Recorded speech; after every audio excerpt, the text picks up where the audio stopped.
Welcome to The Debate. When we think about entering the workforce or starting a new business, we generally just accept that there is an inevitable mountain of paperwork waiting for us. Oh yeah, taxes, forms, all of it. Exactly. Tax forms, identity verification protocols, banking integration. It is simply, the necessary friction of the adult economic world. But imagine if you were a teenager, right?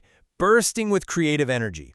And before you could even build a simple digital treehouse to share with your friends, you were handed a W-9. Right, the standard U.S. tax form for gig workers. Yeah, exactly. Handed a W-9 and told to set up an international digital payment gateway? It would completely paralyze the creative impulse. You would just drop the hammer and walk away. Well, that administrative wall has absolutely kept a tremendous amount of raw talent out of the ecosystem. When the barrier to entry requires a working knowledge of international tax law, you aren't just filtering for talent, you are filtering for bureaucratic endurance. Spot on. And for years, that was the harsh reality for aspiring game developers trying to enter the Fortnite ecosystem. But Epic Games has just fundamentally restructured their developer program. They really have. It's a massive shift. It is. They've introduced an update that removes the initial tax and financial verification barriers entirely. So this allows new creators to start building, publishing, and, earning immediately, with their payouts accumulating in a new developer wallet as V-Bucks, which is Fortnite's in-game currency. Right. So the central question we're exploring today is whether this frictionless onboarding truly democratizes game development for hobbyists, or if the shift toward paying creators in a recently deflated proprietary currency is actually a calculated move to protect Epic's bottom line. A very important distinction to make. Definitely. So, I will be arguing that this update is a revolutionary step for accessibility and creator empowerment. And I will argue that it operates as a financial sleight of hand designed to trap value within Epic's own ecosystem. All right. Well, let me lay out the foundation of why this update is, in my view, a masterstroke of platform design. Epic Games has systematically dismantled the most prohibitive friction points for aspiring creators. The paperwork, basically. Right. Previously, if you wanted to join the creator program, you had to complete a rigorous tax ID verification and set up an account with Hyperwallet, Which is the third-party payment processor they use to convert digital earnings into real bank deposits, right? Exactly. You had to do all of that before you could fully participate.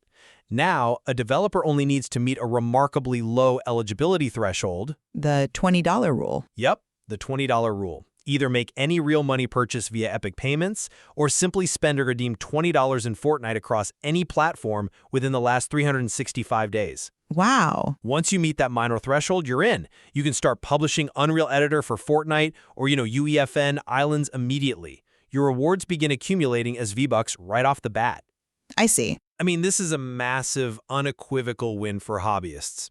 They can finally focus entirely on experimenting with gameplay, learning the Unreal Engine toolset, and finding an audience, rather than navigating red tape that historically just locked out younger or more casual developers. Well, the barrier to entry is demonstrably lower. There is no denying that. The $20 threshold acts as a simple anti-bot measure without, gatekeeping real human users. Right. But we have to look directly at the March 2026 shrinkflation update to the Fortnite economy to really understand the reality of this new compensation model. Ah, the March update. Yeah. A few months ago, Epic reduced the V-Bucks delivered in their standard purchasing packages by roughly 20%, while keeping the real-world fiat currency prices exactly the same. True, the ratios changed. Dramatically. The basic $8.99 package used to give a player 1,000 V-Bucks. Now, it gives them 800. So by paying these new creators first in V-Bucks, a proprietary digital currency that has just lost real-world purchasing power, Epic is forcing the developers, not the platform, to absorb this lost value. When it comes time for these creators to eventually clear the tax hurdles and convert those V-Bucks into actual cash, they are mathematically at a severe disadvantage. The platform is essentially trading accessibility for corporate yield. Well, let's unpack the mechanics of this new enroll first, cash out later system, because I think the sequence of events is crucial for understanding why this is actually beneficial to the creator. Okay, go ahead. By delaying the tax verification, creators are given the space to build momentum. Generating engagement in UEFN is incredibly difficult. Most creators will not see a massive financial windfall on their first or even their fifth island. Sure, it takes time to build an audience. Exactly. So by receiving their initial, likely modest rewards as V-Bucks, they are getting tangible, immediate value. They can take those V-Bucks and reinvest them right back into the Fortnite ecosystem. Buying digital assets, that sort of thing? Right, buying digital assets, battle passes, or cosmetics that keep them engaged with the culture of the game they are building for. It turns abstract, unwithdrawable micro-earnings into immediate utility. But that immediate utility is exactly what makes the structure so insidious. Think about the mechanics of a casino, right? A casino? Yeah. This new developer wallet system is akin to a casino handing out chips to you at the door just to get you playing at the tables, but then demanding you fill out a W-9 and submit to a background check when you try to walk to the cashier's cage to leave the building. I mean, the tax ID and the hyperwallet setup are still completely mandatory if you ever want to see actual government-backed cash. Epic hasn't actually removed the friction. They have simply delayed the friction until the creator has already generated free value for Epic's platform by building islands and driving player engagement. I see why you think that, but let me give you a different perspective. That casino analogy structurally fails because it fundamentally misrepresents what the creator is walking away with at the end of the day. How so? Well, when you play a slot machine in a casino and lose, you walk away with absolutely nothing. Your time and capital are gone. But when a hobbyist spends 6 months building a UEFN island, even if they never convert a single V-Buck to cash, they have built marketable, real-world skills. Okay, fair point. They have learned level design. They have learned verse scripting, which is the programming language behind these custom games. They have learned 3D spatial logic and community management. They have potentially built an audience. Right. That has intrinsic career value that extends far beyond the immediate digital payout. I view this more like an unpaid internship or an educational grant. Epic is effectively subsidizing their education in Unreal Engine by removing the paperwork that would have stopped them from ever opening the software. I'm sorry, but I just don't buy that. Let me tell you why. Okay. I'm certainly not discounting the educational value of learning UEFN. It is a powerful engine, and those are real skills. But we are evaluating a development program, an explicit economic framework where labor generates capital. And that brings us to the actual mathematics of the V-Bucks they are being paid in, which operates as a psychological trap. A trap? Yes. You mentioned that creators get tangible value, but the hard math shows that this value has plummeted. In March 2026, the real-world cost to purchase a V-Bucks skyrocketed. Let's look closely at the numbers to see how wealth is being extracted from the player base. I know the numbers changed, but just look at the premium pack, which costs $89.99. It dropped from 13,500 V-Bucks down to 12,500. And more importantly, look at the battle pass, which is the economic engine for most active players. Right. It used to cost 950 V-Bucks to buy, and if you completed it, it rewarded you with 1,500 V-Bucks. That was a net wealth surplus of 550 V-Bucks just for playing the game. True. Now, it costs 800 V-Bucks and awards exactly 800, net zero. By paying these newly onboarded creators in a deflated currency, Epic is essentially cutting creator compensation across the board without ever having to publicly change the royalty percentages on engagement payouts. Okay, the nominal amount of V-Bucks per dollar has shifted, yes. Epic cited global economic factors like inflation and currency fluctuations for this adjustment, which is standard practice for live service games. Standard practice or not, it affects the developers. It does, but if we are looking at the hard math, we cannot selectively ignore the macroeconomic offset mechanisms Epic simultaneously introduced to balance this ecosystem. Offset mechanisms? Yes. At the exact same time they adjusted the V-Bucks, Epic rolled out the Epic Rewards program. They now offer 20% back in Epic Rewards credit on qualifying purchases made through the Epic Games Store or Epic's payment system across PC, mobile, and the web. That means a $36.99 V-Bucks purchase returns over $7 in store credit. Looking strictly at the isolated V-Buck to USD conversion rate ignores the holistic economic incentives Epic has put in place. They're trying to keep the digital economy thriving and circular, encouraging players to spend more broadly within the ecosystem rather than just acting as a pass-through bank. Yeah, well, the Epic Rewards program is a consumer incentive, not a creator compensation tool. It requires the user to spend more money on the Epic Games Store to realize any value from that 20% kickback. But they are gamers. They buy games. Sure, but if I am a young developer earning engagement payouts for my hard work, getting a 20% store credit on a future video game purchase does absolutely nothing to offset the fact that the proprietary currency sitting in my developer wallet is mathematically worth less when I try to pay my real-world rent. I see your point. If you're listening to this and wondering why a 20% drop in a digital currency matters to you, think about it like this.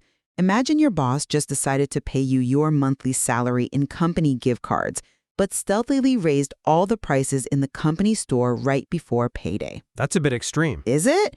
We have to connect this deflated currency directly to Epic Games' bottom line, because the conversion trap here is brilliant from a corporate finance perspective. But how is it a trap? I mean, if a young creator is earning anything at all, isn't that strictly better than being locked out of the program completely because they couldn't get a parent to co-sign a tax document?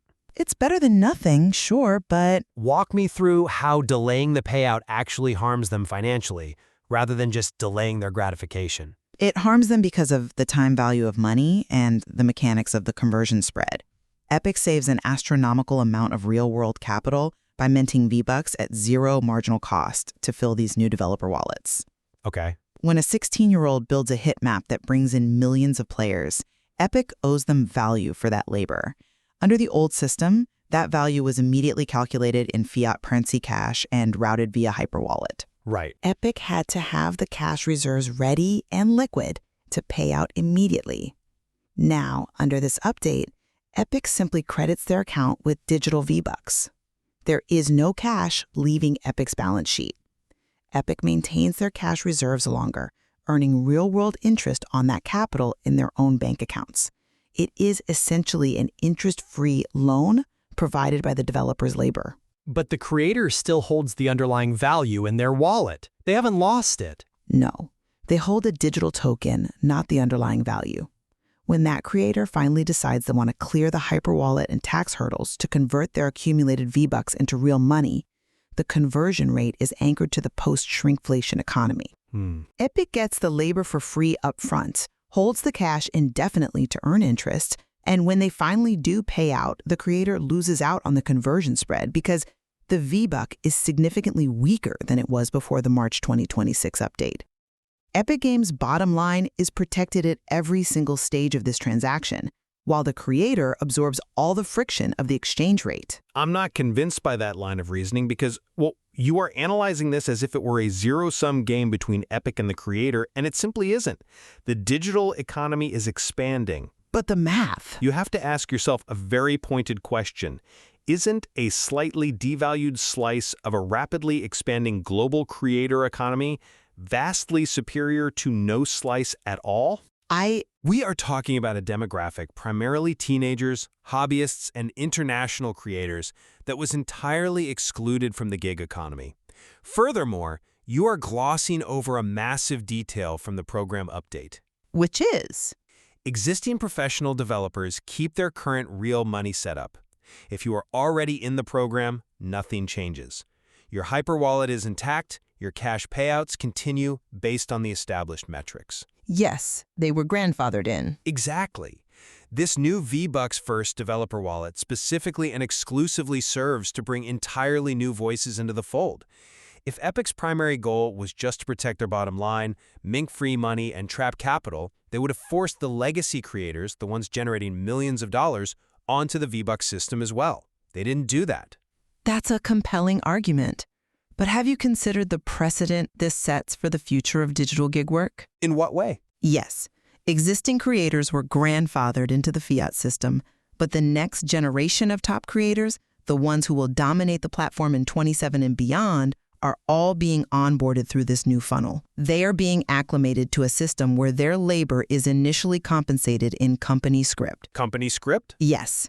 And if we look at the history of labor, company script, a currency wholly controlled, minted, and arbitrarily valued by the employer, has always been detrimental to the worker. Well, history's a bit different than a digital video game currency. Is it? When Epic decides to adjust the package tiers again, say, moving the 12,500 premium pack down to 11,000 for $89 because of so-called macroeconomic factors, they don't need to negotiate with a labor union. They don't need to sign new contracts. Right. They just push a server update, and every single creator holding a balance in a developer wallet instantly loses purchasing power in the real world.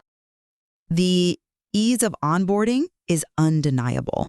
Removing the W-9 upfront is a massive relief for a hobbyist, but it establishes a dynamic where the developer bears the entirety of the platform's inflationary risk. But that risk profile is exactly why the two-step system is so well designed. Epic isn't forcing anyone to hold V-Bucks indefinitely. The moment that developer decides they want to mitigate that platform risk, the moment they decide they want to operate as a professional gig worker rather than a hobbyist building for fun, they have the exact same right to fill out the tax ID and hyperwallet forms as the legacy creators did. That's true. They can cash out eventually. Right. Epic has simply made it an opt-in professionalization rather than a mandatory prerequisite to even open the door. The flexibility here is unprecedented. We cannot underscore enough how revolutionary it is that an aspiring developer, anywhere in the world, just needs to spend $20 on the platform over the course of a year to become a published, compensated game developer. We are seeing a blurring of the line between player and creator that has never existed at this scale in the history of the medium. And I completely agree that this scale is unprecedented. The sheer volume of new islands, new game modes, and new creators flooding into UEFN because of this frictionless update will be staggering. Epic has successfully removed the dam. They really have. But as we watch this new, massive digital economy flourish, we have to remain incredibly vigilant about the mechanics of conversion. When a platform owns the marketplace, mints the currency, and controls the distribution network, the economics will always gently slope toward the house. The March 2026 shrinkflation proved that the value of digital labor can be fundamentally altered with a single patch note. It is a profound shift in how we define digital creation.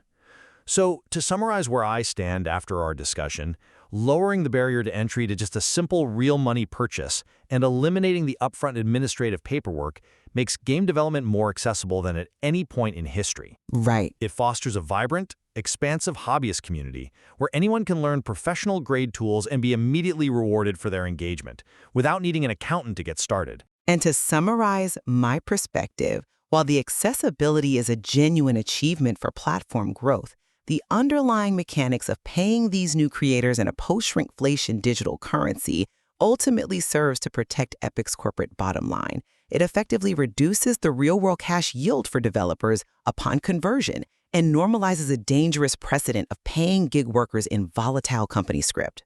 I think we have found a clear point of convergence, though. We both agree that this developer program update undeniably brings vastly more people into the UEFN ecosystem.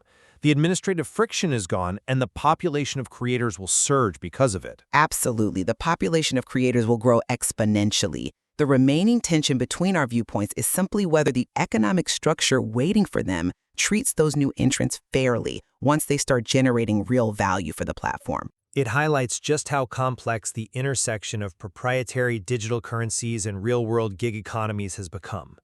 As more metaverses, gaming ecosystems, and creator platforms adopt similar play-to-create models, the true fluctuating value of a digital wallet will remain a vital area to explore within the source material we rely on.